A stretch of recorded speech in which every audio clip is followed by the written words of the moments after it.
like a Pokemon team, but from like the last couple of sets of Pokemon games, where it's not like we want to take over the world. It's like we like bugs, and that's our thing.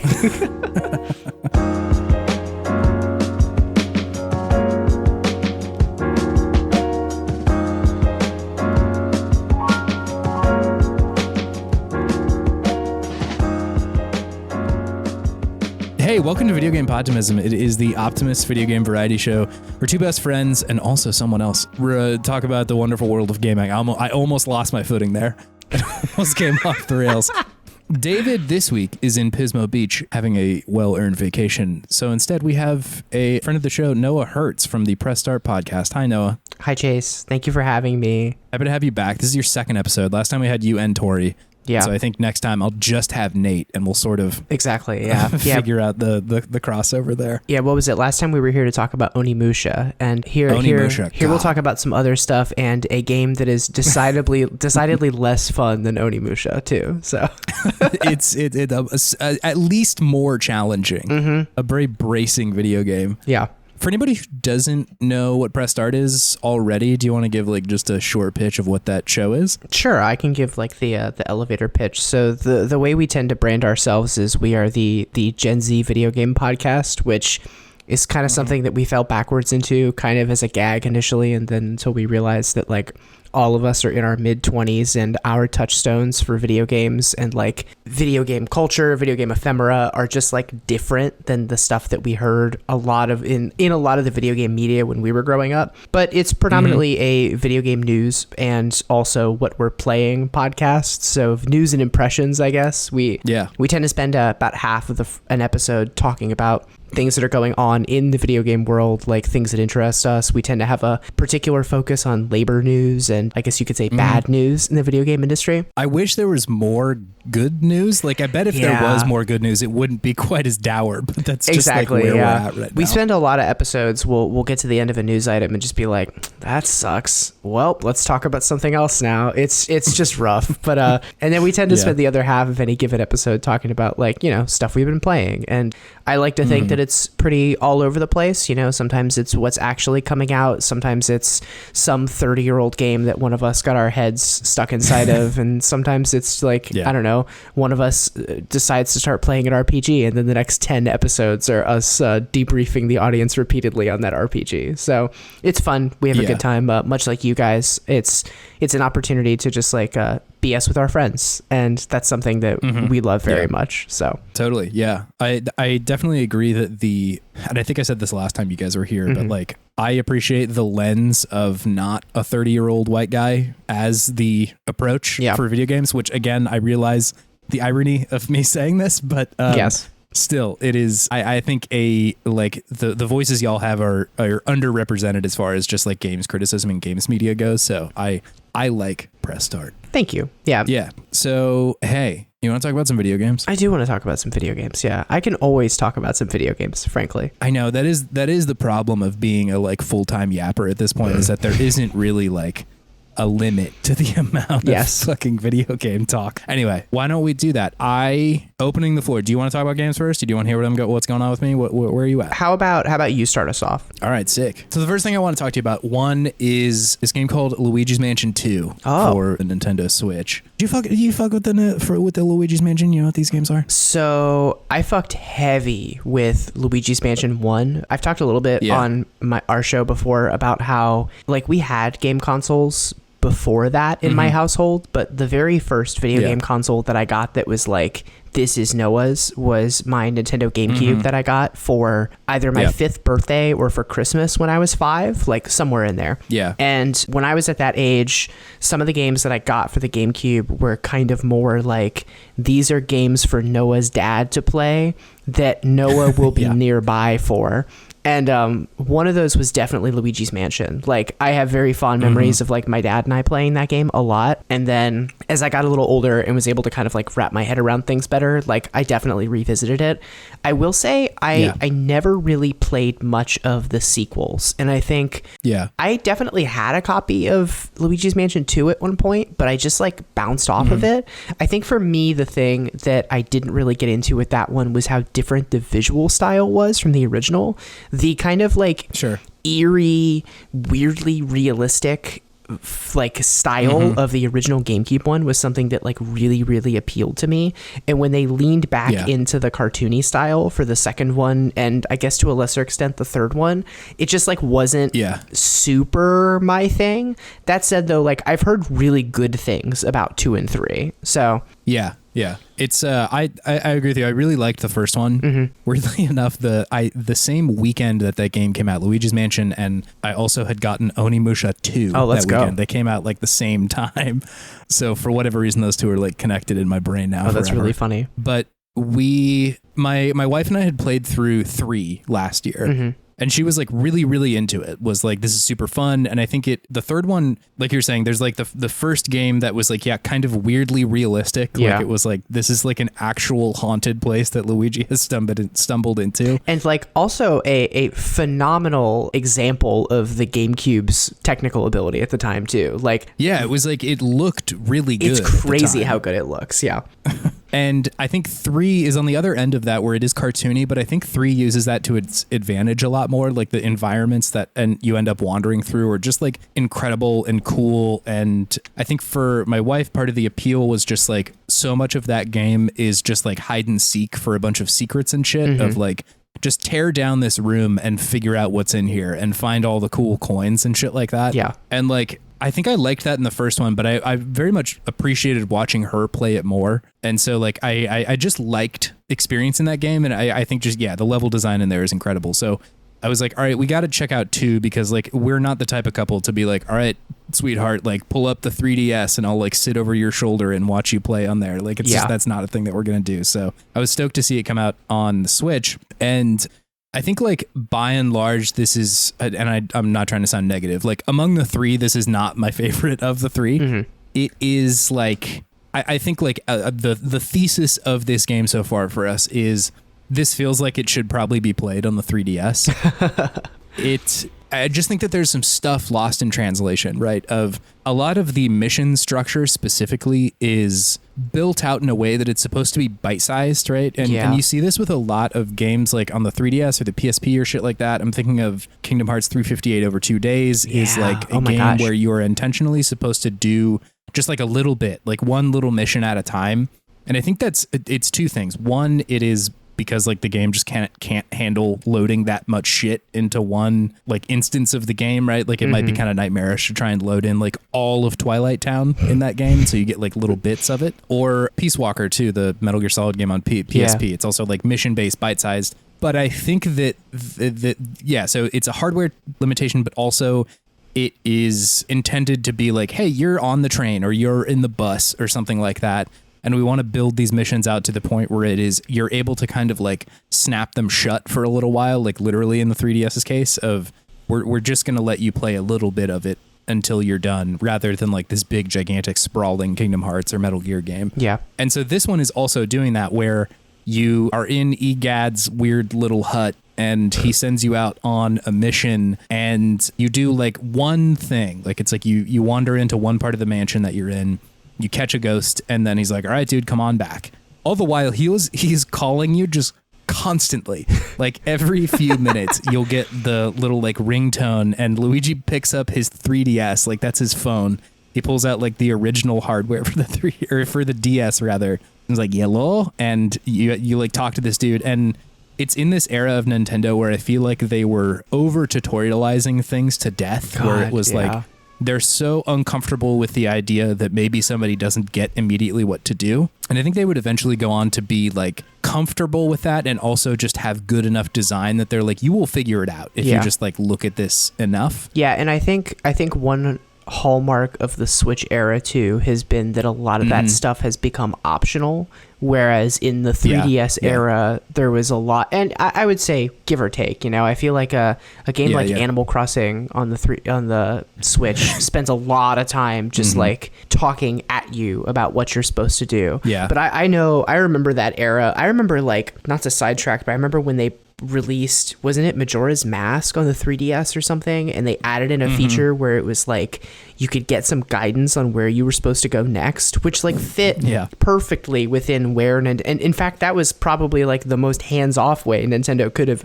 adapted their vision of how to guide gamers at the time. And I remember people just went like ballistic of like, you're making this game easier. So it does not surprise me that there are bits of that game that feel like that. It's of all the games too, like Majora's Mask needs more hand holding. Holy shit. Game is just like there are 18 different directions you can go off in any given circumstance, and like you might need somebody to just be like, I don't know, over there, try that one. But Luigi's Mansion specifically, I think, is totally good without having that much tutorialization. It's like they can pretty easily gate you behind certain things. Like, well, you can't go in here yet, and you need the key, so like go find the key, right? That kind of shit. It seemingly should be pretty easy to do that, but I think that they were just very uncomfortable with the idea that that might be a possibility, that somebody might miss it, or that they were just like, dude, EGAD fucking rocks, and we need to have him remind you about how cool he is like every few minutes. And that's definitely a take that they could have, but still,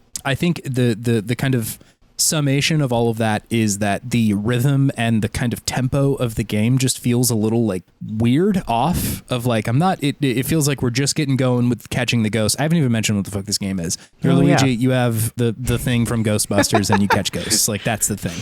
And it's usually in like kind of a haunted place. But yeah, like I think just the rhythm of like going to a place, seeing like, oh, this is kind of a cool area, getting a call from EGAD, having to watch the animation where Luigi like pats down his pockets to see like, where's my DS that I can pick up as a phone, and then picking up EGAD being like, whoa, did you see that ghost that just came through here? You should follow him. And being like, well, I mean, there's only one door in here. It's like, thanks, old man. I would have figured that out. Yeah. Yes, like I probably would have pulled this together regardless. And so I think just it doesn't feel quite as good as 3. It feels kind of like the teenage years of this game, because 1 does feel like a different sort of deal. It feels almost like the difference between like Pikmin 1 and Pikmin 4 or something, where like 1 is kind of hands off in a lot of ways. It's just like, I don't know, figure it out, dude. You're Olimar, get it together. Whereas 4 is like a totally different game structure wise. And so like you see 1 and 3 and you're like, I get that these are in the same series, but they're kind of different things. Whereas 2 is like, I don't know, maybe we can do both. And then it's not perfect. Yeah. One thing I remember really vividly about the original is that like the entire game is in one big location, and so you spend a lot of time it's almost like Resident Evil-esque, like you spend a lot of time like backtracking and now I have a key that can unlock this door, let me go back this way. Whereas and I'm curious, I know 2 is not like that at all because it's that mission-based structure. Does 3 return to that at all, or is it more of like a middle point between those? I think like 3 does a smart thing of sort of giving you like arenas that you kind of have to like backtrack around in a lot of the time. Like it's like not open world, but sort of open area where you'll come into like a certain floor of this hotel that you're on. It's like, all right, you're on floor 7 and there's a bunch of different areas in here where you can get a key, go over here, find this locked door, find this thing that you're not really sure what to do with yet, all sort of like culminating in eventually getting the next level unlocked. And so you will go up and you don't really have to return to the levels that often. Yeah. If I remember correctly, you can to get extra shit, but like by and large, it's these kind of like self-contained areas that have opportunities like Resident Evil where you're supposed to kind of go back and do something and solve a puzzle that unlocks this thing over here. But it is not the entire mansion. Like you're not supposed to go back to like point 1 to figure out what to do next. Which I think is smart. Like that's also what Resident Evil Village was doing, where like you have just these like different kind of like genre pieces of levels where you get to go and experience like, here's the kind of traditional Resident Evil spooky shit, and here is the like PT level horror game, and here is the end of Resident Evil 4 place where it's kind of just a shooting gallery. Like you get to have each one of those, and so they're kind of I don't think they were taking cues from each other, but they have arrived at the same decision about how best to structure like a horror game, quote unquote. Like it's not that scary. It's not that bad. You're not freaked out playing this game? No. It's about as frightening as like a jack-o'-lantern is in real life. Okay. Of like, wow, that's pretty spooky. Look at the teeth on that guy. But the rest of it is, it's not that bad. So we're still playing it, and I think the finding of secrets and that like ghost hunting is still pretty fun. Like that part of it is still good of like, how I see that there's like a hidden door on the map. How do I get up there? Or there's like this weird thing that keeps shaking in kind of a funny way whenever I use my vacuum, my ghost buster machine. Like, what is that about? And I think all of that's pretty fun and definitely can feel the Nintendo of it all in there, of them being like, isn't it kind of sneaky and fun to go around here and like find all the weird little Easter eggs that we put in here for you? And so like that still works. I think just the level of polish compared to 3 is not as high, and I can just like the rhythm and the tempo of it all feels kind of strange. It's very Nintendo of 2013 of them. I still think it's cool though that it's like, even if this is not firing on all cylinders for you, that like this is a game that, like you said, if it were still on the 3DS and only on the 3DS, you would not have played it the way you are currently playing it. And so not at all. I think there is a lot of, when Nintendo reaches this stage with a console, a lot of like, oh great, they're just going to be porting stuff, they're just going to be bringing stuff over and, you know, phoning it in. But I think there really is something to be said about just like giving something that came out 10 years ago another shot on a different console. And that's neat. Like, I think it's neat, even if it's maybe not for, even if every one of these releases is not for me. Like, I think it's really cool that they give games like this an opportunity to shine on a different platform. Yeah, totally. I might not love it the most out of this series, but I'm very happy it's playable in the form that it is today. As much as, you know, there's not like the whole 3DS library is kind of like hidden away at this point, given the eShop is down now. But like, it's nice that they've at least pulled one of them up here. Exactly. Yeah. So that's Luigi's Mansion 2. Having a good time with it. The other game that I have been playing past just few days is this game called Zenless Zone Zero, Noah. I wanted to hear more about this. Yeah. I don't really know much about this. Okay, so this is the latest game from the Hoyoverse folks.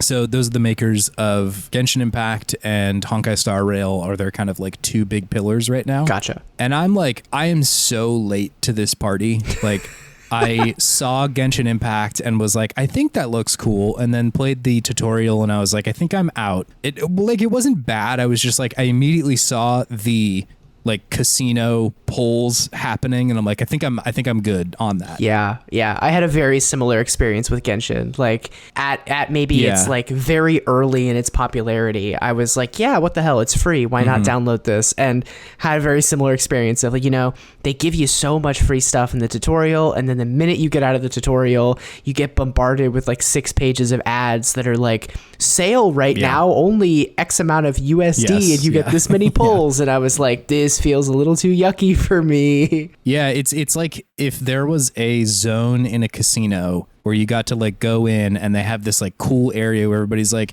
dude, gambling is fucking cool, and we have this like sick ARG that we're gonna let you do in the casino. And then at the end of it, they're like, all right, you owe me $50 if you want to have fun. I'm like, that's not it. And like, I say that knowing that Genshin is like not as bad as a lot of other like free to play like gacha games, but still that was the feeling I had when starting up Genshin. Yeah. In the last like month or two, I've been playing a lot of Honkai Star Rail. Again, I was like, I'm so late to this, but I'm like, hey, this game's pretty fun. Like, it's pretty good.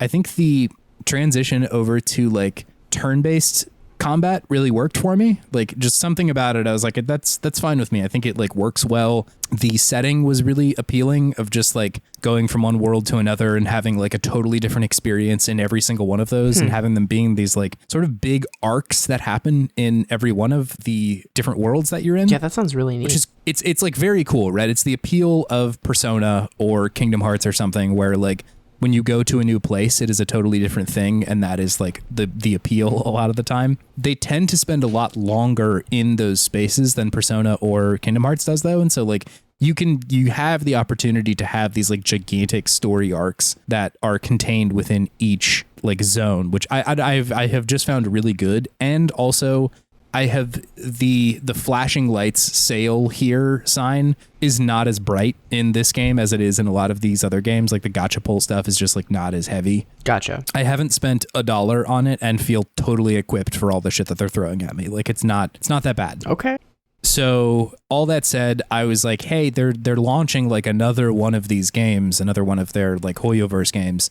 HoYoverse is the like maker of these or the developer of these games. Yeah. And it was this game called Zenless Zone Zero. They sometimes just call it ZZZ, like that's the moniker for it. Mm-hmm. And the like promotional shots of it just were so up my alley. Yeah, I'm looking this one up too, just because I vaguely remember seeing this one at like the Game Awards or one of those things and thinking that it like had a really cool vibe about it. I think that like some of the promotional art that I saw the first time was it's a couple of the characters and it has like Zenless Zone Zero like in the background, and a couple of them are sitting on what looks to be like a kind of mid 2000s era like street racing car. Oh, that's cool. And they've all just got like an aesthetic of 2000s, right? Like it's kind of, to me, it's kind of signaling like, hey, you played Jet Set Radio before, right? Like you like that shit? Yeah. Like here's something kind of similar to that. And I think a lot of games purport to take influence from Jet Set Radio, but very few of them make me feel like I'm playing Jet Set Radio. Yeah, you know? Yeah. But I think that this game does do that, and it's like weirdly very effective at it. Huh. So just like setup of the game, you're in this world. And again, I am probably so far away from understanding the lore of this video game right now. Like I'm just getting started. And so like, if somebody comes back a month from now and they're like, dude, that's not at all what's happening, I'm sorry. I'm trying my best. I have no idea what the fuck is happening. But you start and there's like some kind of conflict going on between two, seem to be like rival gangs. And they are gangs in the way that Jet Set Radio gangs are gangs, where it's like, yeah, they're part of a gang, but like their thing is that they dance, or like their thing is that they all wear the same mask or something. Like it's not the same kind of like actual physical violence threat that like an actual gang might give to you. It's like, yeah, we go to Chili's on Tuesdays. Like that's the thing that our gang does. Like a Pokemon team, but from like the last couple of sets of Pokemon games, where it's not like we want to take over the world. It's like we like bugs and that's our thing. yeah And we're all gonna dance in unison at you, like that kind of shit. Yeah, no, exactly, same deal. The first one that you're like having some encounter with, I think they're called like silver tears or something like that, and I didn't know why they were at first, but it was like one of the leaders of the gangs is just seemingly always crying, and he has silver hair, hence silver tears, which I'm just like, that is very good. I like this a lot. Yeah. And they stole something from, I think, somebody called the Red Fang Gang.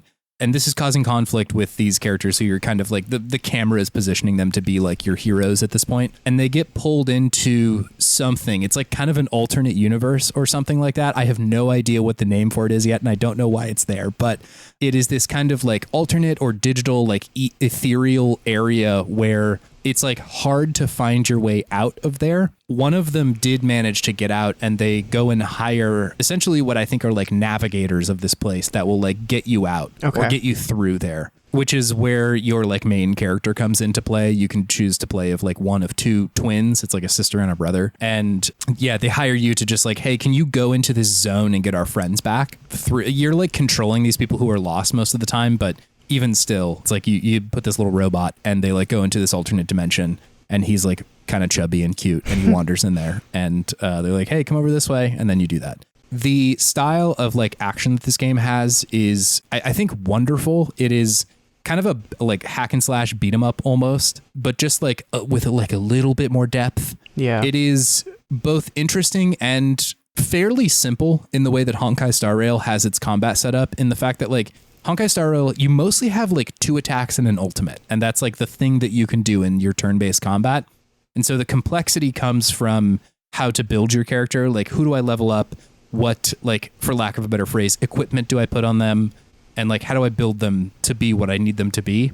And so they have simplified the actual in-game like combat stuff, and a lot of what they put in its place is just spectacle. Like everything looks fucking sick in the combat of Honkai Star Rail, and I think that they have done kind of a similar thing here with Zenless Zone Zero, where the combat's simple. Like you have just kind of a normal combo on your X button and like kind of a special attack on your Y button, and then you can just like rotate through your characters kind of whenever. You're only controlling one of them at any given point, and they're like, it's not like in Final Fantasy Rebirth or something where they're also on the field fighting too. No, it's like you are just in control of one of them, and that's it. And they just kind of like zip back and forth. Yeah. Yes. Yeah, exactly.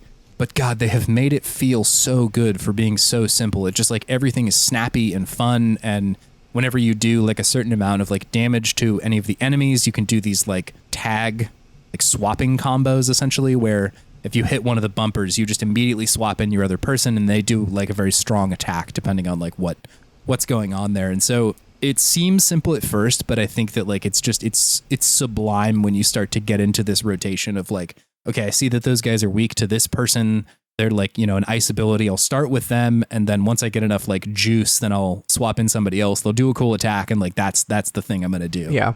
It just feels great. And the same deal, like the spectacle of it all is so great. They know exactly where to put a camera, this company. Like it is, I feel like it's weirdly a hard thing to do in video games of like frame something well, but it feels like they're just aware of like, okay, we should use, and not like this is not a real thing, but like we should use like a fisheye lens here to like really get up close on someone's sword when they like slash it. And so from your perspective, it's not just like somebody pulled way out and you see them hitting a sword. It's like your perspective is such that it's like you're essentially right on the tip of it. Yeah. And so it's like it's framed very cool a lot of the time that they're doing this shit. So everything looks great, which is not something I'm usually appealed to by in video games. Like visual fidelity is not something that I'm like crazy about all the time, but I think that this game has like style to go along with that, and it is just very cool to experience. So the combat of it just kind of keeps me around, or thus far it has kept me interested, because I'm like, I have to know how all these people play, and it's just kind of fun to do it. Yeah. And so like you get out of there as a team, and sort of the main game opens up where it's like, hey, we need to go back and get this like thing that we stole that's now stuck in this like other ethereal zone. And so that's kind of the main thing you're marching towards, and it starts to introduce you to all the like rest of the shit in there of like, hey, here's this equipment mechanic we have, and you need to upgrade your W engine, which is like just it's another thing you can get out of a gacha pull. And so like it starts to introduce that stuff, but again, it is giving you enough of them that I'm like, I don't feel like I'm missing out by not immediately just like dumping money into this and trying to like, you know, get all the cool shit, which I think is smart.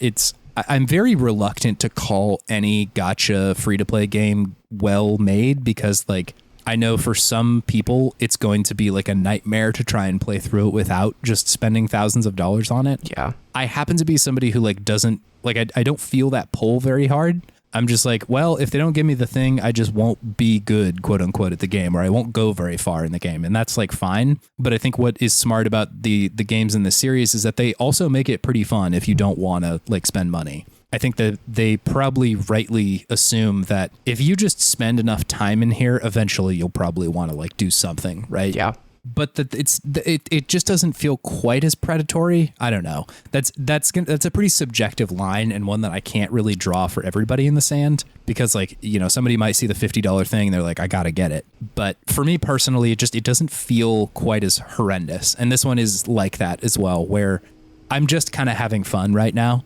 It's really, really good. The combat's good. The aesthetics of it are just sublime. It's so good. As like, again, just a dude who appreciates Tetsuya Nomura's work, like you'll probably appreciate this too. Mm-hmm. The fashion's all really cool. The characters are all fairly well designed, with like some notable kind of like fan servicey shit going on every now and then that I'm like, I don't love this, but you know, it's very anime, so I guess it comes with the territory a little bit. Yeah, but I was watching some gameplay while you were talking about it, and the combat looks very like Platinum-y, like kind of Bayonetta, kind of Nier Automata, in a way that like looks really fun.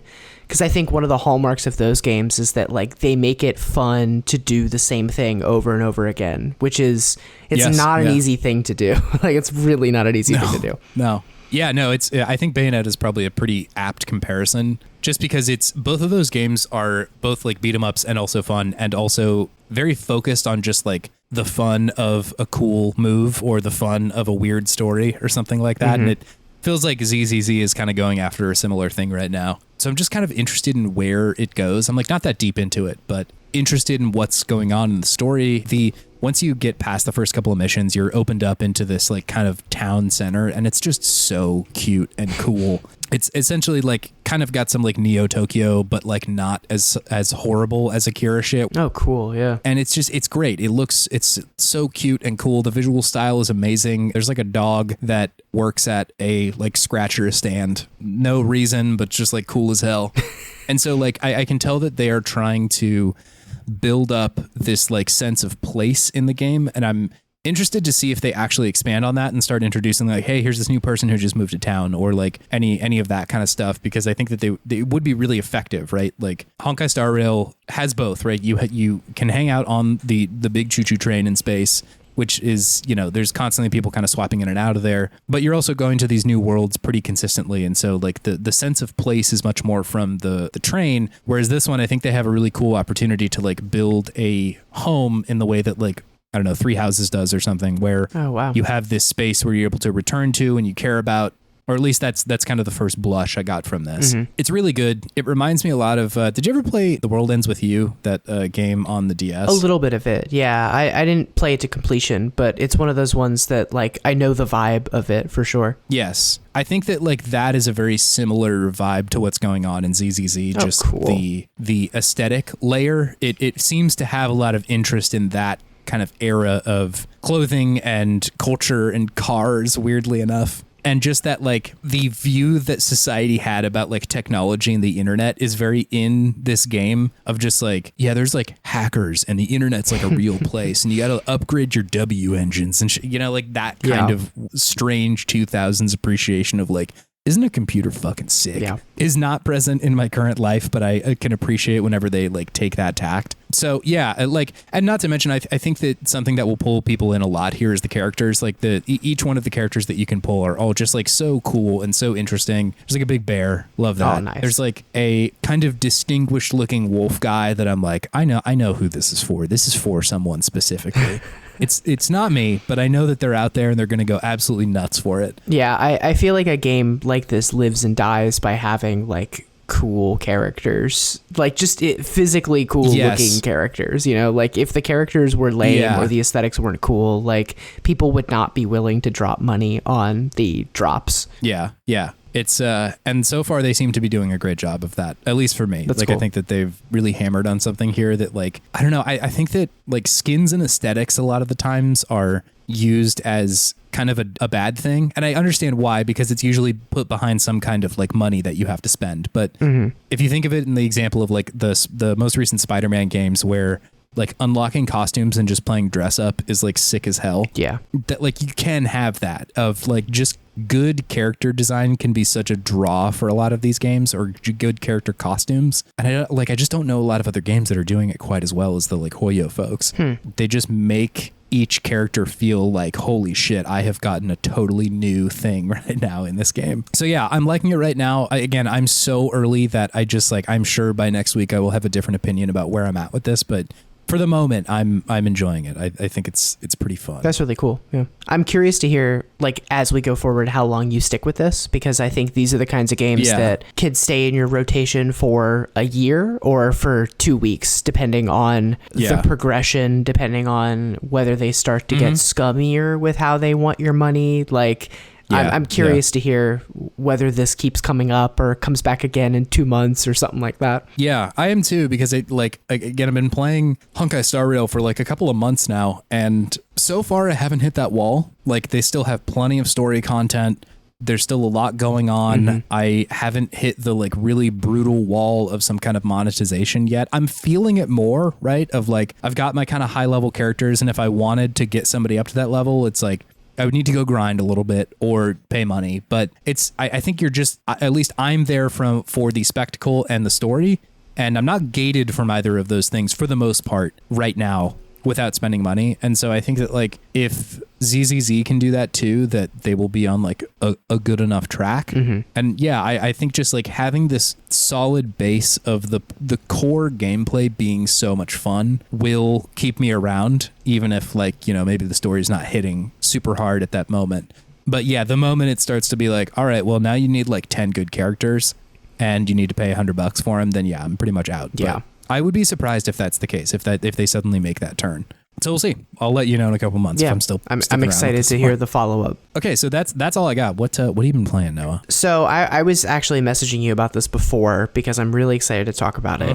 I have been, and I've talked about this for maybe 2 episodes now on our show. I've been playing Death Stranding for a hot minute now. Death Stranding, I'm so excited. A game that I was really anxiously watching trailers for it as it was like I remember that first trailer where Kojima comes on stage and is like, check it out, and then it's like oily Norman Reedus and there's a baby and you don't know what the fuck is going on. Like, I was kind of in from minute one. But and this is funny, this is something I was saying on our last episode of our show. I have a tendency to delay getting to media that I know I'm really going to enjoy. Like, if I know I'm going to enjoy something a lot, I'm like, I'll get to it eventually. Like, I feel like part of it to me is like, I want to be in the exact right moment to experience it. And also, I'm just like, I'll get to it. Like, I know I'm going to like this. That's why it took me so long to play Disco Elysium, a game that I ended up fucking adoring. But like, it came out. People were contacting me like, Noah, this sounds like a game you would really enjoy. And I was like, I'll get to it eventually. And then like years after it comes out, I'm like, that was a phenomenal game. So that's where I'm at with Death Stranding right now. I was Googling last night and you know what? Shout out to the internet. There's something so wonderful about the internet that you can pretty much Google like, how close am I to the end of this game? And then put in like a couple of keywords and you find some other schmuck who asked the same exact question on game FAQs, either 6 or 10 years ago or something, or 20 years ago. And like, it's phenomenal. It's great stuff. So it seems to me that I'm like somewhere between a third and halfway through this game, depending. Okay, I don't know. I'm a ways into it at this point. Like, and what's the last thing that happened to you? So the last thing that happened to me is that I did the mission where I carried Mama to visit her twin sister. I finished that mission like 10 minutes before I jumped on this call. Like, I failed that mission multiple times because the first time I like hit my head up against too many rocks and Mama died, and then the second time I did it that was the time I completed it, but I ended up taking the worst route possible to get to my final location because I was fording a river and I fell over in the river and ended up having to go halfway down the river to recover my human package who had just kind of ended up drifting halfway down the river. It's I don't know, but there's so much like emergent silliness that comes out of this game in a way that it reminds me, and like fucking obviously, right? Like, it reminds me so much of MGS5, where it's like you go into a scenario and you're like, I know exactly how this is going to unfold. And then whether it's because an enemy or something in the environment didn't respond the way you expected it was going to, or just like pure user error, because so much of these games rely on just like systems, something goes wrong. And then it's like scrambling to recover under the new set of circumstances that you have created for yourself. So that's kind of where I landed with this. Like I said, I don't know how far I am into it. I think you're like a little over halfway through the game right now. Okay, that makes sense. And I'll also say, like, from where you are till the end of the game, I was just frantically playing the last time I did, because I was like, I think the narrative hooks of the game start to get pretty interesting, and you see like what the whole game is doing. Because at least for me in the beginning, the game feels kind of meandering. Of like, what am I doing? Like, what's the whole deal here? I understand the kind of call to action to restore the United States, but like, what does that mean? What are we doing? Right. Here? Yeah. The sequence where you are transported back to World War I trench warfare for some reason to chase down Mads Mikkelsen's buddies and shoot them with an actual gun. Like that was extremely wacky, but it was the kind of hook that, like, it's funny because the game had me like hook, line, and sinker before that stuff, like so much of this game for me has been the kind of thing where it's like, I'm sure I could go watch like YouTube videos or read an article or read a wiki page that really delves into like every aspect of these proper nouns people are saying.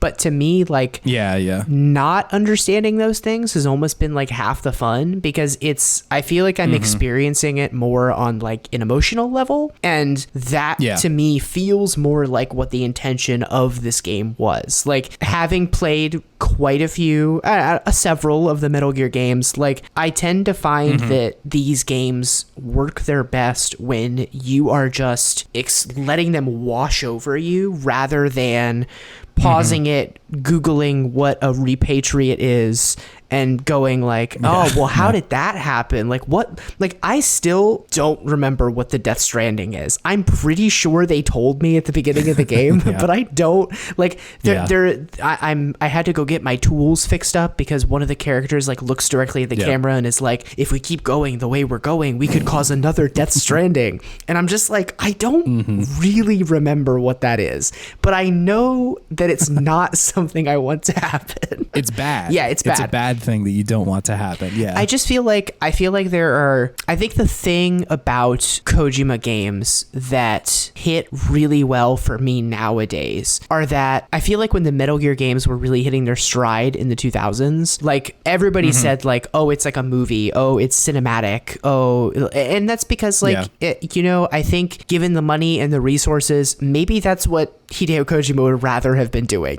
Maybe he rather would have made Metal Gear a movie. But I think what they have landed on, Kojima Productions now, what they have landed on is a piece of media that like functions the way a good like weird art house movie does, which is that like it just kind of washes over you and you just kind of experience something that, rather than engaging with it in like a lore head like wiki kind of way, you engage with it in like a how does this make me feel way. And from that perspective, like, it has worked for me on every level imaginable. I think it a lot of the time the sort of like Kojima games work in that way because there is so much shit going on just like story wise, but they make the smart decision a lot of the time to make the like imagery so intense that like it's hard not to feel something about it. And usually that is the thing that they want you to be feeling. Yes. Like Sam Porter Bridges having a like cord that goes on to a actual baby that he's carrying around on his stomach. Like, it couldn't be more wild than that, but you're supposed to feel like a parent or something, right? Exactly. You're supposed to feel like this person who is taking charge and needing to like take care of this kid, despite the fact that that's a symbiotic relationship, that they're also helping you. Like, that matters so much more than like what specific job mama has in this game, like, although that is kind of an important thing, but still, like, the story beats are, I think they make them clear when they need to be really clear. Like, I think you understand the stakes of the game very clearly of like, nobody can go outside, and if they get together, they might totally fuck something up and a nuke might go off if like people are like near each other too often. And so like all of that is very obvious, and so they get to kind of play in the emotional feeling of like, what do I feel when I'm just looking at Sam sitting in his room alone? When you go back and like that's your home base and he's just kind of sitting there like fucking with his stuff, or like, going to the bathroom, or like, making piss grenades or whatever, like whatever the fuck happens in this game. You feel something. Yeah. God, yeah, just absolutely bananas shit. Yeah, for me it's like, and this is probably the most like, stop me if you've heard this one before. When I was in college, I got together with a group of friends at one point, and we smoked a little bit of the devil's lettuce, if you know what I mean, and we watched Alejandro Jodorowsky's The Holy Mountain. Are you familiar with this movie at all? Yeah. Okay. Yes. Yeah. That's a tough watch. It's a tough watch, and for people who are not familiar with this is like an art house movie from the 70s that is like some guy, like a group of people on a copious amount of substances are like, let's make a movie that's about like maybe organized religion. I don't know. It's the kind of thing that it was like, if you put a gun to my head and you were like, what is the plot of this movie? I would be like, pull the trigger. I could not tell you what the plot of this movie was. I have no idea. But like, there are sequences from that movie that even now, like, 4 or 5 years later, like I can call to mind that like really stick out in my head. Do I remember how they fit into an overarching plot? No, not even a little bit. No, but like there's sequences in those, and I think that's true of like any good movie. Like not too long ago, I watched David Lynch's Eraserhead for the first time. Another kind of tough watch. Another one that like I think I know the plot of it overarching wise, but like more important to that movie was like how specific imagery made me felt. And during the last mission I did before I jumped on here, where I'm taking this character who has like a really deep connection to her sister, but lost that connection because of this cataclysmic event, and is now like on her way to try and remedy and like cure that big gulf between the two of them. And she says to Sam, you're carrying her, and she goes, "Do you remember being born, Sam?" Just like totally unprompted. And I'm like, okay. And like part of my, here we go, baby. Part of my brain goes to like, maybe this is a world where people are conscious earlier in the womb and they like have a better understanding of that kind of thing. And then immediately I'm like, just shut the fuck up. Like, just, it doesn't matter. It doesn't matter even a little bit. Because then she's like, when I was in the womb, me and my sister were conjoined twins and I could hear her heartbeat. And then the doctors separated us, but we were still able to read each other's minds even after my mom gave birth to us. And it's like, okay, sure. Like that, that means more symbolically, thematically than it does from a top 10 things that you missed in Death Stranding perspective. Yeah. Welcome to Watch Mojo's countdown of the top 10 things and you didn't know about Sam Porter Bridges. And I like stuff like that, you know, but I think there is room for media that is not like Elden Ring, that is not like I'm gonna sit down and watch the Vati Vidya hour-long YouTube video where he's gonna explain the lore to me. I do not give a shit about the lore of Death Stranding. What I give a shit about is like how deeply this game has made me felt about a game where I make piss grenades and throw them at like ghosts. And that's great.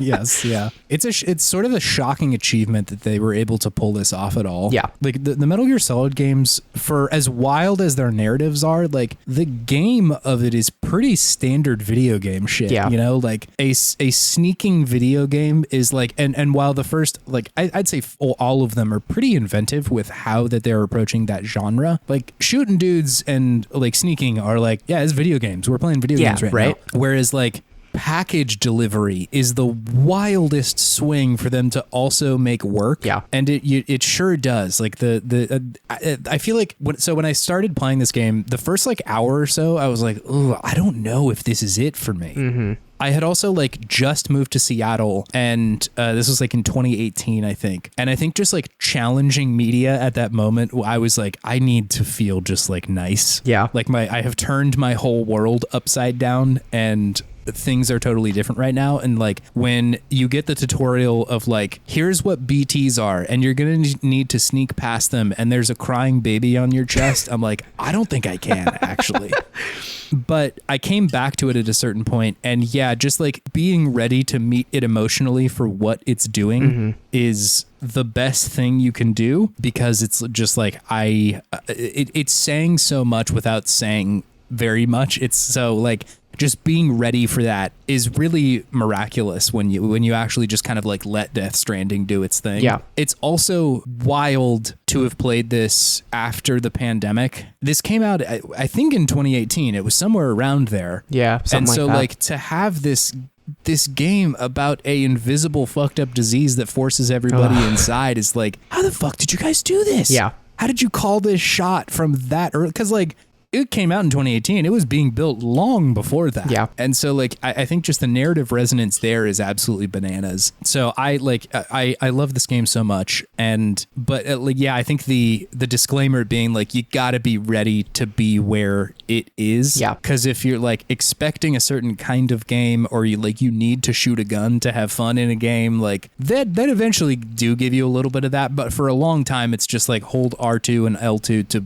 make sure that your packages don't fall off your body. Yeah. You know, I think something that says a lot about what this game is they give you a gun and they put you in a scenario where you can use the gun to kill people. And then the minute you come back to Earth and back to like the world as it is, they're like, hey, you have access to guns now. But remember, if you kill people, it's game over for all of us. And it's like, Yeah, it reminds me so much of like, I don't know, the way Metal Gear gives you access to a stun gun and a lethal gun. And it's just like, all right, that's up to you now. Like, make your choice, dog. Yeah, it's like you could kill people if you really wanted to, but like not only would, like, I have not killed a person in this game yet. I've hit several people with a vehicle accidentally, but thankfully that doesn't seem to kill people. Like I have not killed a person on purpose because I am kind of afraid of what happens if I kill a person. And frankly, I think more games should be like that. Like that's the thing too, is like when the game starts like just giving you that feeling or giving you that opportunity, there's just so much you can start to dig in with that kind of shit, right? Of like,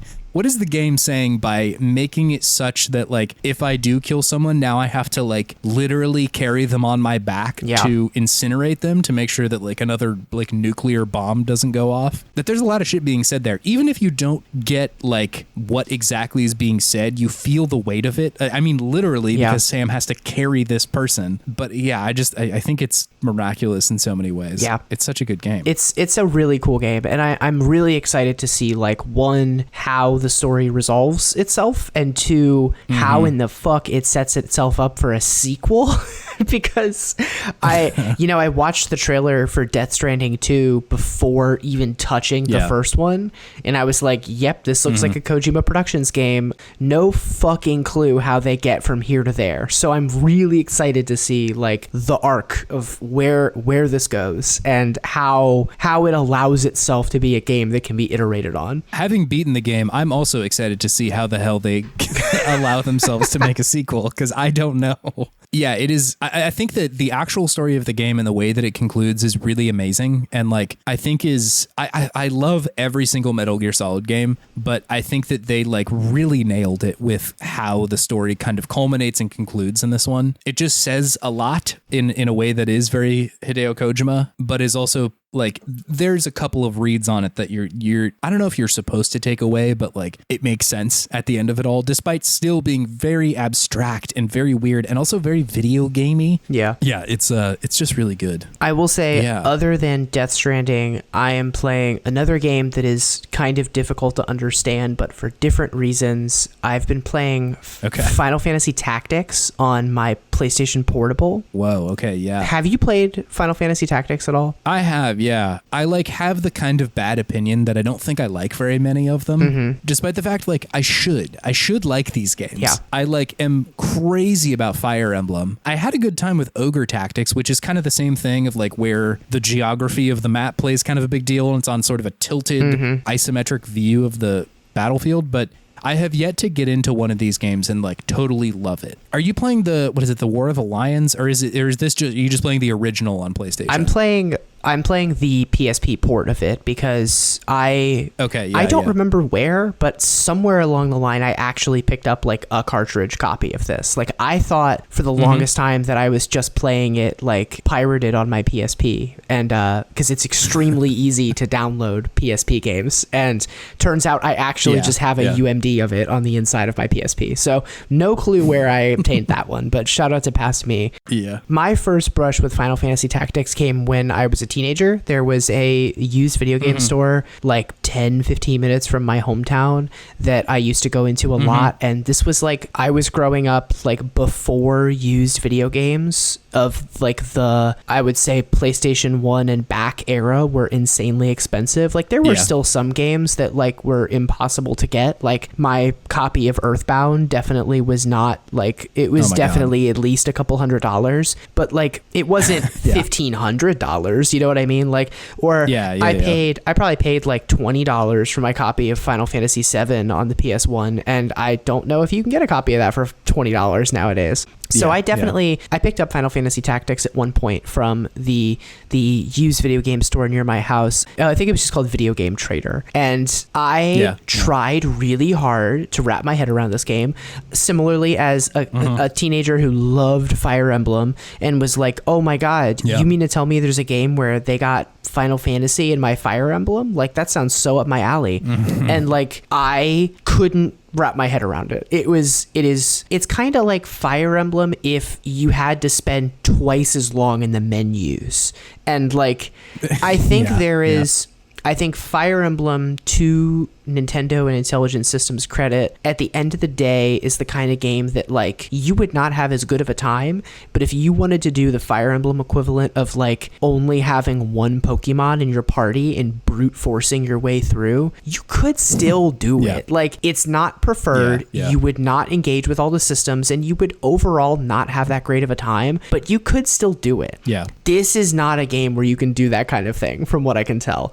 But it's a game that like its story is like wildly deep and rich in a way that like I feel like whereas most Final Fantasy games are like, here is a fantastical setting, here is some degree of stakes, and XYZ, now we have to fight God and save the crystals to save the world or whatever the fuck. Whereas like this stakes of Final Fantasy Tactics feels so much more like, I don't know, for lack of a better touchstone to provide, like Game of Thrones. It's like you are, you play as a young member of a well-to-do aristocratic family, and there is war brewing, and there are a number of factions that are double-crossing each other and trying to take out heirs to the throne, and you know, you find yourselves at odds with a mercenary group at the beginning of the game who are just trying to stick one to the nobles because they don't care about the peasants and all this stuff. Like, it's a game that is saying a lot, and it's maybe saying too much, and is also like another game that I'm definitely not engaging with its story 100% of the way. Like, characters talk in a very old Englishy style way. There are a lot of names that kind of feel like they were generated in a random name generator that I'm just having a hard time keeping straight. But and it's hard. It's really fucking hard in a way that almost the games are challenging. Oh my God, in a way that makes me feel like I'm playing it incorrectly sometimes. And then and then I will tweak something, or I will change somebody's job, or I will give somebody a new ability that like wipes the floor clean with the level that I've been stuck on, and everything kind of locks into place in a way that like it still doesn't feel like it's 100% locked in, but it feels, I think there's something really impressive when a game can guide you towards the correct thing or the thing that it wants you to do, all while still making you feel like you are somehow cheesing it a little bit, you know? Like, I feel like Breath of the Wild and Tears of the Kingdom are like a really good example of this, or like any kind of systems based game like that, but Nintendo ones especially, where it's like it takes a lot of courage from a game developer, I imagine, to have such a soft hand guiding you that you fuck up and fuck up and fuck up, and then eventually something clicks into place and you do the thing they wanted you to do, but you feel like you came up with that idea yourself. And it's like changing one of my characters into a black mage instead of a time mage, and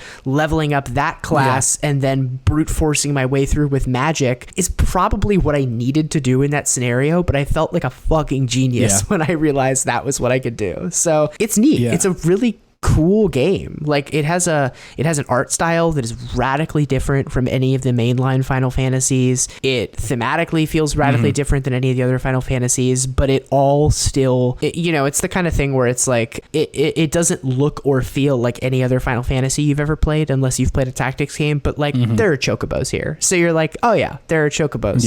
This is Final Fantasy. I know what's up.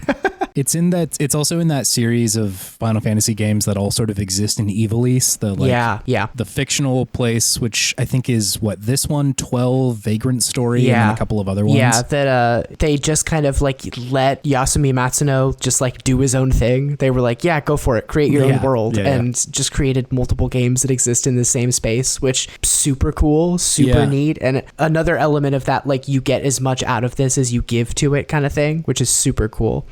It's great. I wish I liked the actual act of playing these games more, because I do like the rest of it. Yeah. Because, Ogre Battle was or Ogre Tactics was like the same deal of like pretty similar gameplay, but like the story was like going really hard in a way that I was not expecting it to. Yeah. The experience of the kind of like tuning and making me feel like I'm getting away with it kind of deal reminds me of Unicorn Overlord, the game that came out earlier in the year. Okay. Which I really, really enjoyed. It was also kind of a tactical game, and so it seems like it's kind of firing on similar cylinders to what's going on here. So Yeah, I also really can appreciate that feeling of like kind of overcoming the odds a little bit of like, how am I going to turn this weird little band of weirdos into the like people who beat this game? Yeah. Because it's possible. I just need to figure out how to do it. And it helps too that like, I will say if this is a game you're interested in playing, if you can get your hands, there are pros and cons to the different versions of this game. The original PlayStation 1 version is going to run much, much better. The PSP version, War of the Lions is the subtitle for that one, is like famously just doesn't run super well. It's not optimized well. Like you cast spells and it just like brings the game to a grinding frame rate that for the PlayStation Portable running a PS1 game, like it absolutely should not be chugging like that. But also you get these like really, we should be able to figure this out. We should really be able to figure this out. Yeah. But by the same token, you get these really beautiful cutscenes that are just like lovingly rendered with like good voice acting, and they are true to the game's art style in a way that I think a lot of big budget, I guess, cutscenes tend not to be when a game has a kind of wonky art style. And it's also got just like this really silly old English translation or old English verbiage in the way they talk. Like I took a picture of this one sequence because it made me laugh so hard. You're in a situation where a character who you thought was an ally has now created a scenario where another person's sibling was killed by them just because he was like, well, you're not a noble, you're dirt to me, you do not matter. And so the character who you've now determined is not a good guy goes, is it to be a fight then? I'm only too happy to oblige. And then the character whose sibling is killed goes, you whoreson dog, with an exclamation point. And it's like, yeah, that's that's great. That's writing to me. It's good shit. That's great. Yeah, that's really fun. I think they had a similar thing in Vagrant Story where they kind of all talk a little weird. Really? In the kind of old Englishy way, yeah, which is like, it's fun. I can be like an idiot, and sometimes I like have to like rewind and be like, what did they actually say there? No, I read it, but I shit, didn't actually absorb what that was. And so like that happens pretty frequently, but it is really fun. I feel like it kind of draws you into the world in a certain way. Yeah, that's been one of my problems with this game is it's like, it doesn't force me to sit through all the dialogue. So I'll kind of click through the dialogue thinking I understand it, and then I'll get out into the other end of it. And then I'm like, wait a minute, I don't actually think I understood any of that. And then I'll go, you go to the tavern and they're like, what do you want to know about? And you're like, tell me about the War of the Lions. And then they'll tell you, like, they'll basically be like, there's a rumor going around that, and they'll basically lay out the plot of the game. And it's like, oh man, I really didn't read that last set of dialogue boxes. Yeah, I did not get this. Yeah. But oh my God. Those two games are the main things that I've been playing this past week or so. That's good stuff. Death Stranding is such a good game. And so is Final Fantasy Tactics. Yeah. Can I tell you about something fueling my sense of optimism this week, Noah? Please. So for me, it is the news that Satisfactory 1.0 is coming, baby. Do you know what Satisfactory is? No, I do not know what this is. Satisfactory is a like factory game, an optimization game where it's like first person and okay. It is the same kind of deal as like Factorio, but just in 3D. Okay. And first person. Yeah. And first person. Yeah. I like discovered that I liked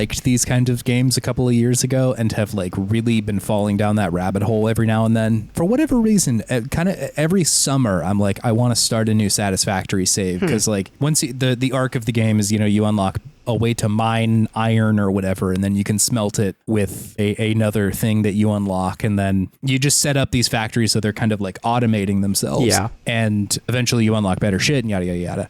So like once you're done with that, you would need to start over to experience the fun of the game again. So every for whatever reason, whenever it gets hot, I'm like, what if I optimize something? What if that was the thing I did today? But woefully Satisfactory hasn't been like out yet. It's just been in early access for like years at this point, but they are finally hitting 1.0 in September, which I'm thrilled about. I'm really excited to see like what this game actually looks like when it's done. Oh, that's cool. Yeah. Supposedly there's some like story stuff that's happening, which I'm interested in. Despite the fact that that's not what I'm there for, but I am nevertheless kind of keen to see like what this game looks like when there's more story and it's like for a broader audience and shit like that. Yeah, there's something really special about like finding a game at that stage and then kind of being able to follow it and see what it looks like once it reaches like something closer to what the devs originally intended for it to look like. Yeah, exactly. It's cool. I'm very excited for it, and hopefully it means more people will play it. But it's also just like such a niche thing. It's such a like specific genre of like trying to make math fun in a certain way. And like if you had told me like that is the kind of game that I would discover that I enjoyed, I would tell you absolutely not. That sounds like hell. Yeah. But it's really, really fun to build these factories. So yeah, that's what I've got. Noah, do you have something fueling your sense of Podtimism this week? Yeah, I think my Podtimistic thing this week is that, and this is something that we're going to get into when we talk about the game for this week, but something I never used to understand about games was the fact that so many of them were grading me on a scale of points, no matter how irrelevant that seemed. And like I think about like the Mario games are a great example of this. Like, why do you earn points in Mario? It's not like you get a grade it's confusing at the end of the level, you know? Like, I don't understand why when I pick up a mushroom I get 100 points. But I've really come to love, I think now that is not as common in every game, you know, now that you do not play every game and get to the end and they're like,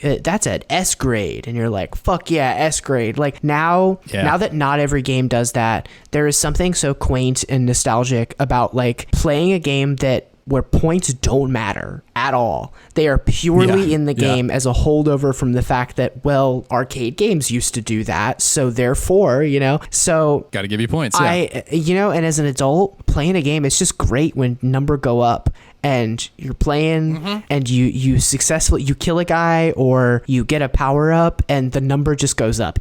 No matter how little that number matters, it feels great when number go up. I also agree that number go up feels good. Unfortunately, that does drive a fair bit of my video game achievement sometimes. Yes. Of just like, I gotta get the high number. Exactly. That's what I gotta do today. Achievement system on Xbox for a long time just haunted me because I was like, I gotta get a higher number. Gotta have that gamer score. Cool the gamer I am. Yeah, I do. It's compelling to have a number go up. Cool. Do you want to move on to our main thing, Noah? Yes, please. Okay, cool.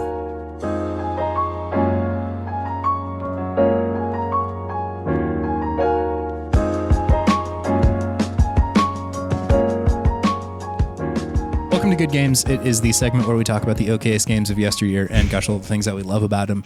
And Noah, you brought this one. You said, I want to play this game and talk about it. Yes, I did.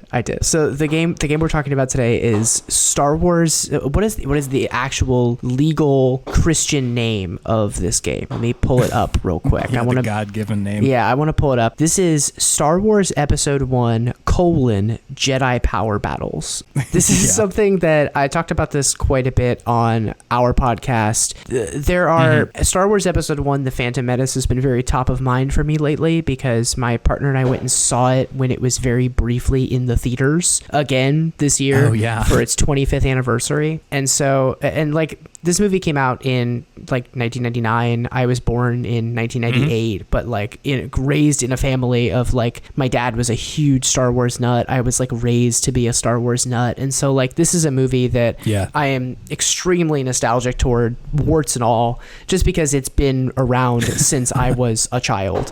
And something that has really interested me about this movie is that, like, because of the hype of it, there is just so much fucking ephemera surrounding it. And another word you could use is crap surrounding it. There is just so much shit surrounding the Phantom Menace. There's so many toys. There's so many weird tie-in things. There are a lot of video games that go along with this movie. I mean, there's not just the movie adaptation of the game. There is also the racing game for pod racing. There is, I had one game on my PC, on like the family PC when I was a kid growing up, that was like, I don't want to say it was exactly like Zoo Tycoon, but it was similar to that, where it was like not farming, it was like building an ecosystem, but it took place on Naboo. Yes, yeah. And it was just like, that was the game. Like, that was all of these games. There was just so many games like this that were just like random spin-offs. I wrote down a list of all the games that came out from LucasArts between 1999 and 2001. Yeah. And I would love to read some of them for you in just a second. Please. Oh, well, let me just hit you with a few hot stats before we get to hell yeah. Let's hit the hot stats. Sick. Hot stats. So Jedi Power Battles came out April 4th of 2000 in North America. Wow. For the PlayStation. Came out on some other shit too, but that was the one that I was tracking. And like you said, just for context, The Phantom Menace came out May 19th of 1999. So like almost a full year prior at this point. Damn. This was made by LucasArts, who for a moment there, if people aren't familiar with them, like they did a lot of the kind of like point and click adventure games for a long time, like Grim Fandango and Full Throttle and, you know, Monkey Island and shit like that. But they were also in charge of the Star Wars brand for quite some time. Yeah. As far as like the game making goes. The Lucas part of the Lucasfilm. Yeah. Yes, yeah. And like, holy shit, were they putting out video games. Yeah. So, like I said, I just want to read you some of the games that they put out. Okay. And this is starting in May 18th of 1999 and ending December 19th of 2001. Okay. So about 2.5 years. The games that came out between there, and it's fucked up, but I have cut a few of them from this list. But most of the games that came out in there specifically about Star Wars were Star Wars Episode 1, The Phantom Menace. Okay, yeah, sure. Classic. Star Wars Episode 1, Racer. Star Wars Episode 1, The Gungan Frontier, which I think might be the game that you're describing. That might be the game I'm talking about. I'm Googling it. This is the exact game I was talking about. Yes. Wow, hell yeah.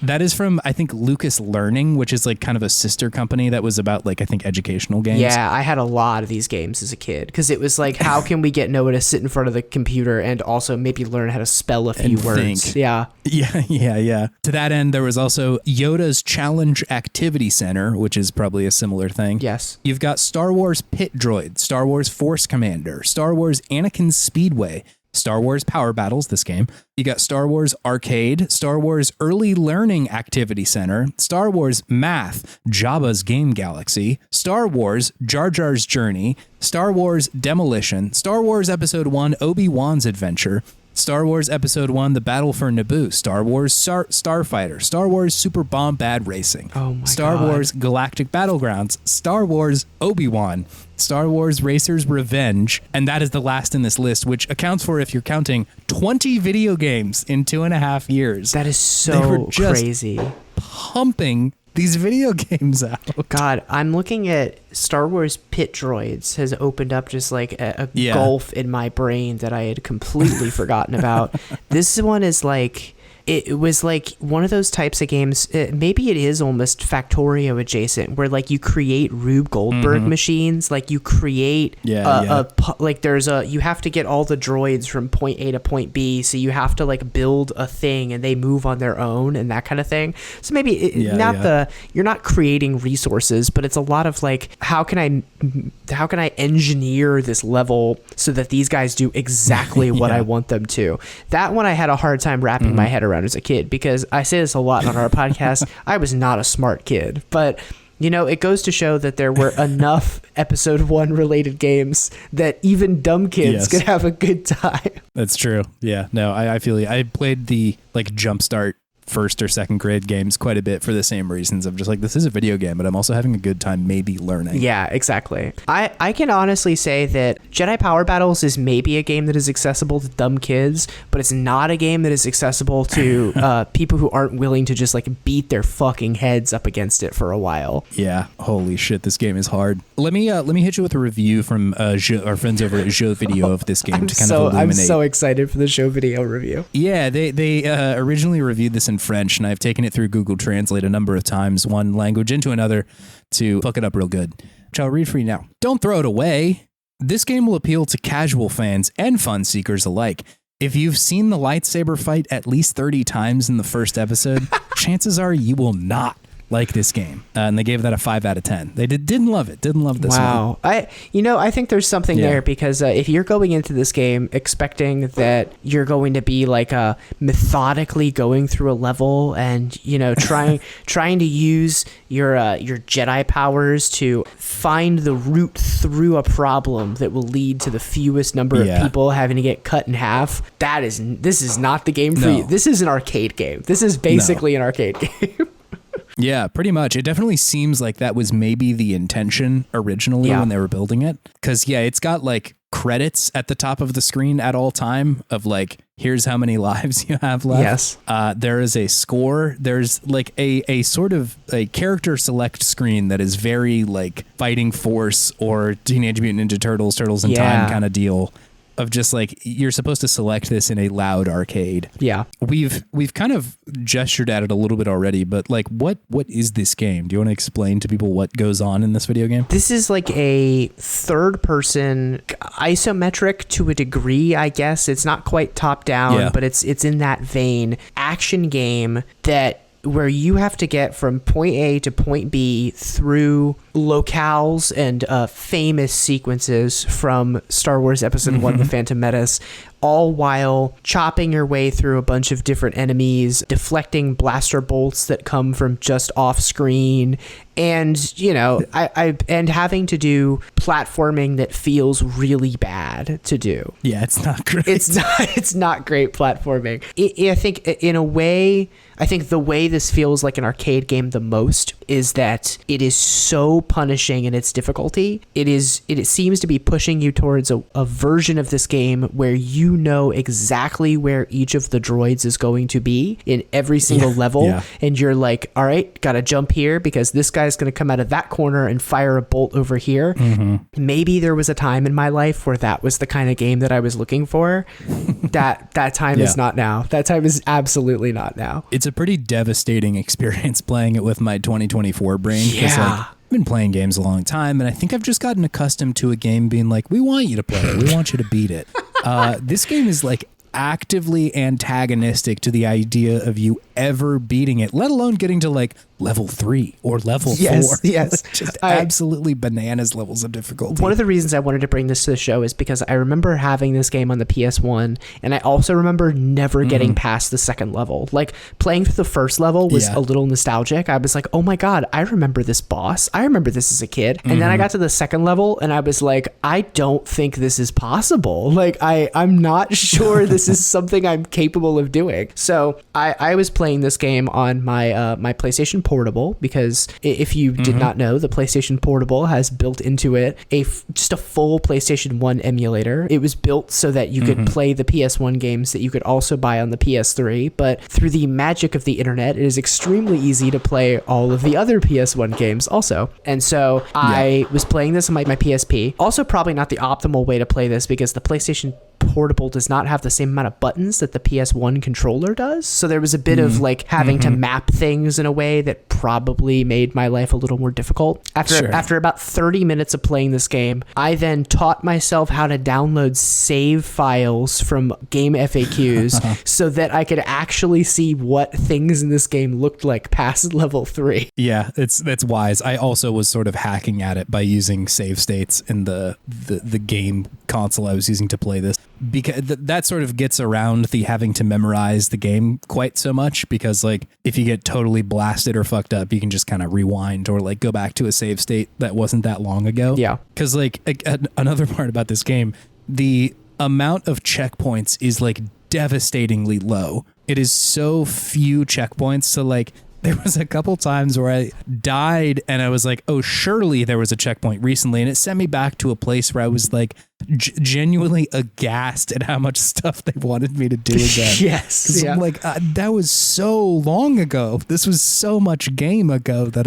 I was here. Something extremely indicative of this is this excerpt, I think, that I like from the Wikipedia page for this game. I'm just going to read this straight from Wikipedia. It reads, Uncle Dust of GamePro said, Jedi Power Battles gets off to a frustrating start and has too much platform jumping throughout. But after you slash through the legions of battle droids to reach Darth Maul, you'll remember the thrill of the fight and forget the agony of the jumps. Sidebar, sure, if you have the time in your day to get to that point. I certainly did not. Wikipedia then continues, 6 issues later, Extreme Ahab said of the Dreamcast version, if you have a high tolerance for falling repeatedly to your virtual death, Jedi Power Battles will reward you with spectacular visuals and hours of Star Wars fun. Oh my God. Yeah, I mean, the visuals are pretty spectacular, I will say. It is they're absolutely incredible. It's an extremely PS1 game. It is an extremely PS1 game. Yeah. God. it's a really, really challenging game. Yes. I will say one thing that I do really like about it, and this is something that I only got by, downloading someone else's save game who had beaten the game and put in Lord knows how many hours. When you beat the game, you unlock all kinds of side characters, including Darth Maul becomes a playable character, and he plays just like the other Jedi characters, because he has a lightsaber. But you also unlock other characters like Padme, who use a blaster. Yes, yeah. And I think one thing I can think of the number of games that do something like this on one hand. I'm thinking like Nier Automata is one that does this, where like when you beat the game, it then gives you the opportunity to play as a character or play with a game style that is radically different than the game you just played. And I wouldn't say that like playing as a character with a blaster completely changes things, but like it definitely did make me like, it definitely positioned me differently in levels of like, I am no longer rushing up on every droid bounty hunter and Tusken Raider. I am now like trying to position myself in a place where I can like get 3 shots off before I move to another position. And that was kind of cool. I miss when games did stuff like that, where it's like to reward you for your time, here is just like a totally new way to go through this that changes your relationship with the levels. Yeah, I'm trying to remember. I feel like I've witnessed a few games do this before, but I'm having a hard time recollecting which ones it is. Because I feel like this was a thing that happened a little bit earlier in games where, if you beat it, then suddenly you've got like this weirdo that you can play as through the rest of the game. Yeah. Which is very fun, but I don't remember which ones did, but it is cool to be able to kind of approach it from a different angle. I wish that they gave you that option earlier. Oh, yeah. Because like, I think like to just explain a little bit of why the game is so hard, I think part of it is just like you need to get right up on these droids to beat them most of the time.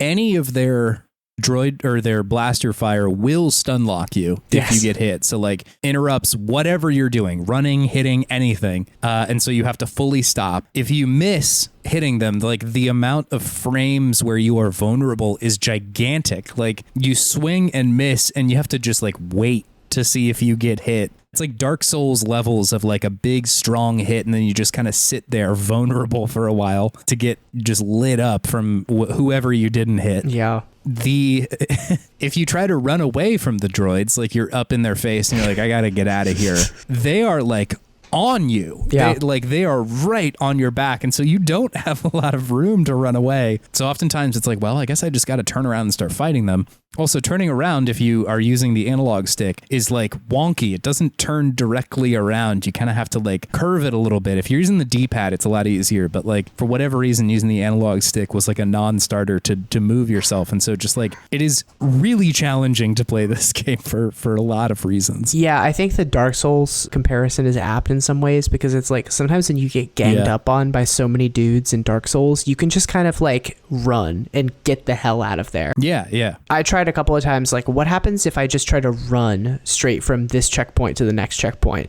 And boy, that doesn't work. Yes. That doesn't work even a little bit. Yeah, no. They really want you to beat every enemy in there. Yeah, and I'm just not built for that. I'm a lover, not a fighter. Yeah. I'm not interested in killing every single one of these battle droids and then dying and then having to do it all over again. Yeah.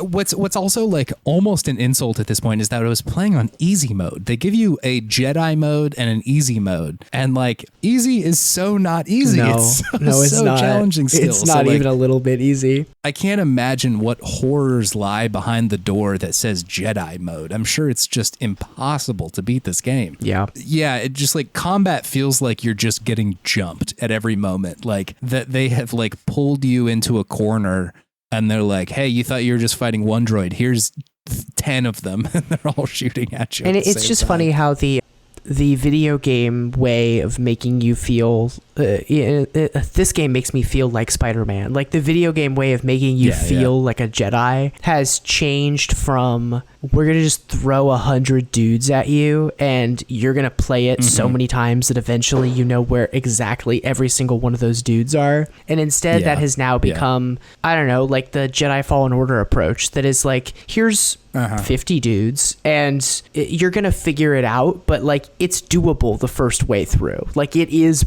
actually possible to beat this the first way through.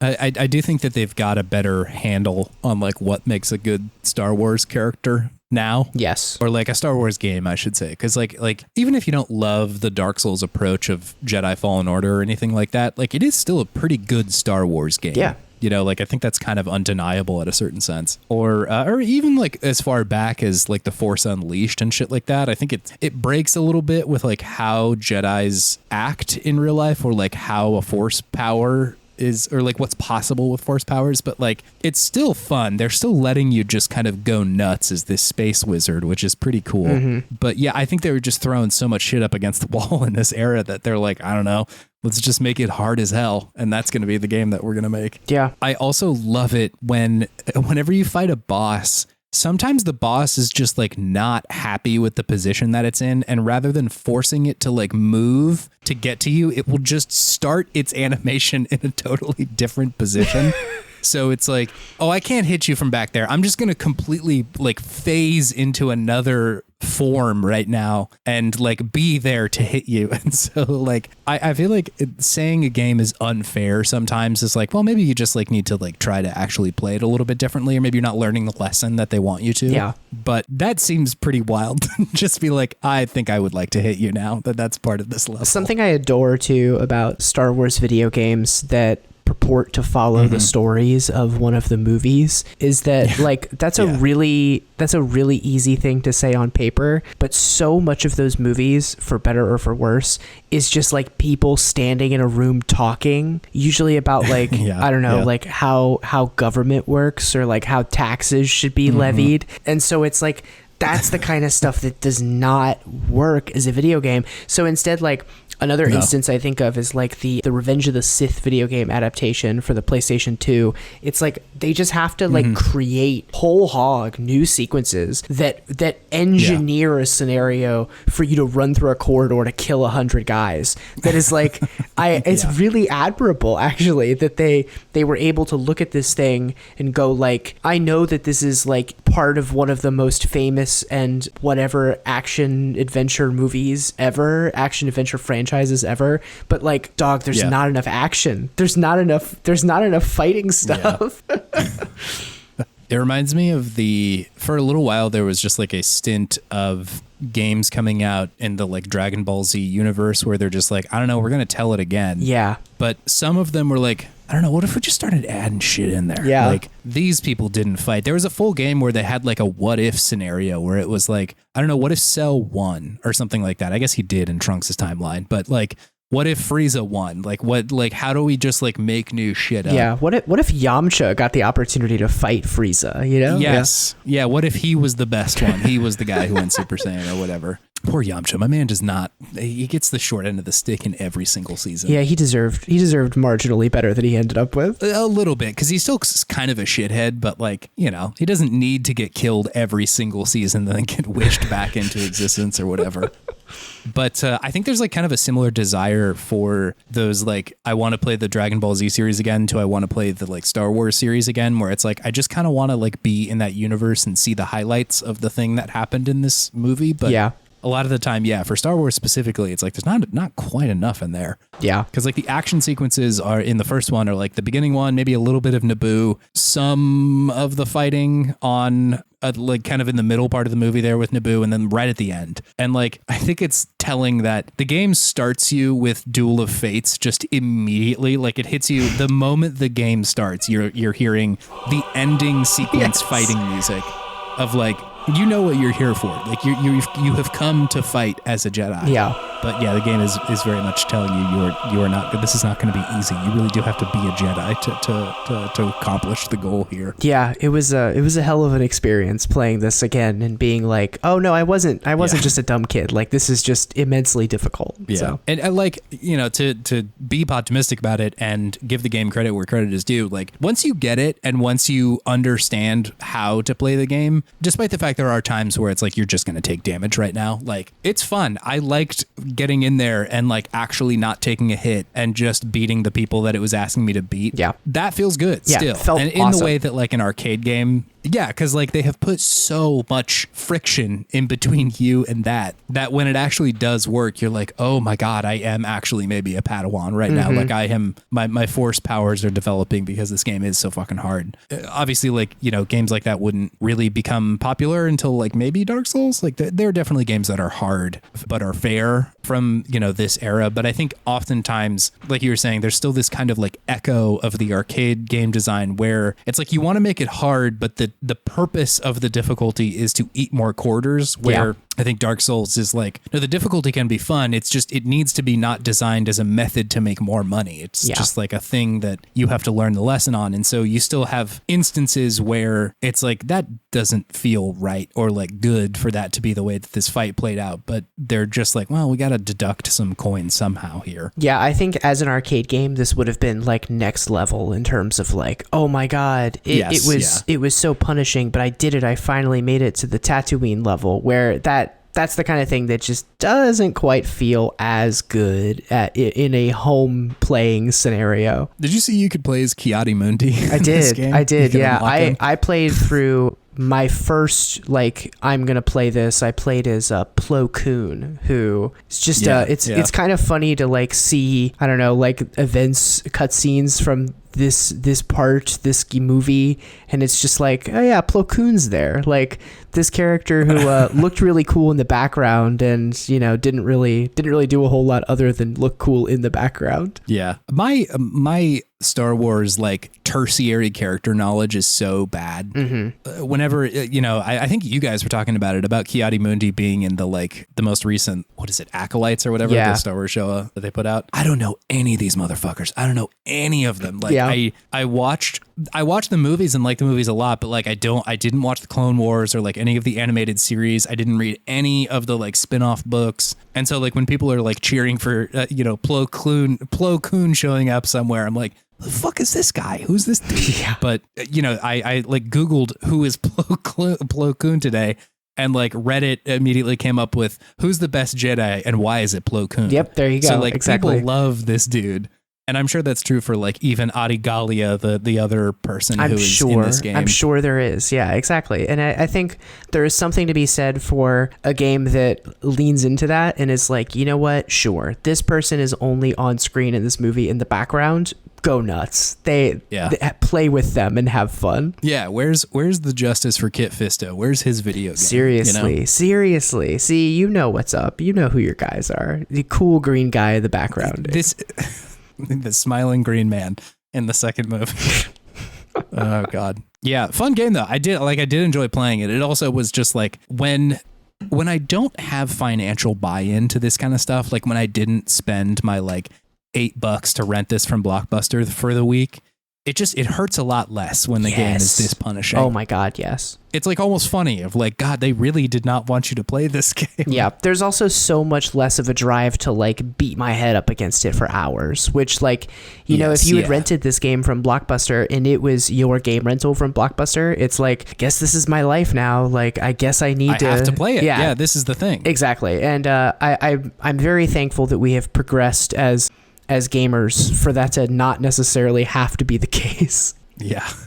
Well, sweet. Thank you for bringing this game to the show. I had a great time playing it. Thank you for enduring this one with me. Yeah, absolutely. Definitely on the harder side of all of the games that we have brought to the show before. I don't think that there's very many that have been this challenging. Yeah, same here. It's just like harder on the side of games that I've played in recent memory too. Yeah, at all.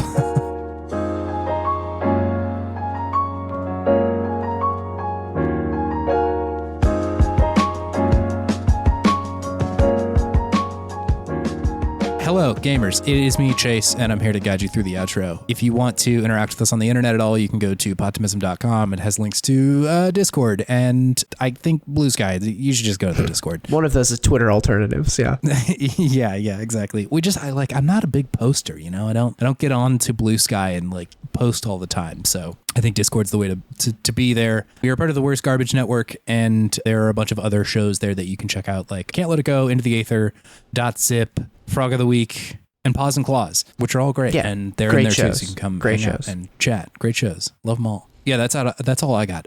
Noah, do you want to do one final sort of plug for Press Start here, or tell people where they can find you? Yeah, absolutely. So as I said at the top, Press Start, the Gen Z video game podcast, video game news, video game impressions, feelings, sometimes high feelings, not just about video games too. We spend an inordinate amount of time on our video game podcast finding excuses to talk about like random TV shows we're watching. One of my co-hosts has spent the last couple episodes walking us through the time she's spending watching House MD in Our Year of the Lord 2024. So it's just an excuse to talk about the stuff we're enjoying, but we have a good time doing it. We're like everywhere where you can find podcasts. We did the thing where we didn't choose a particularly SEO friendly name, but you can find Press Start.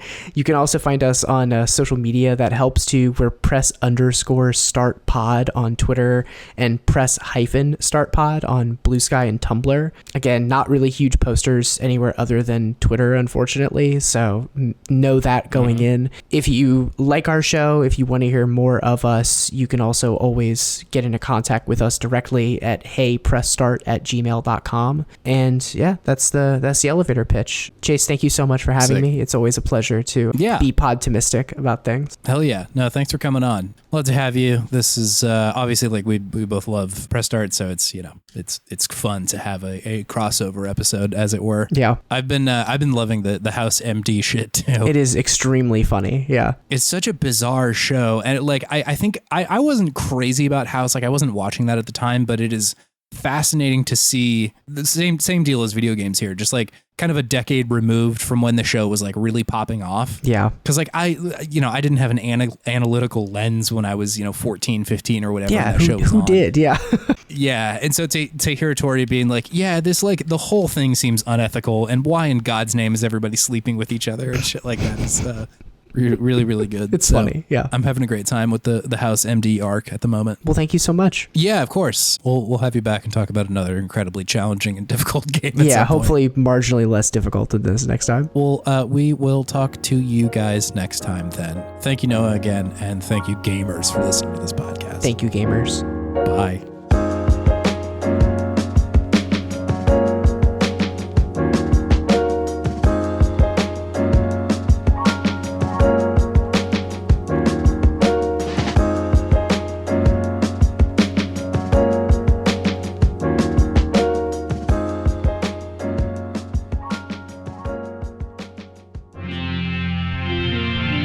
TWG, the worst garbage, online.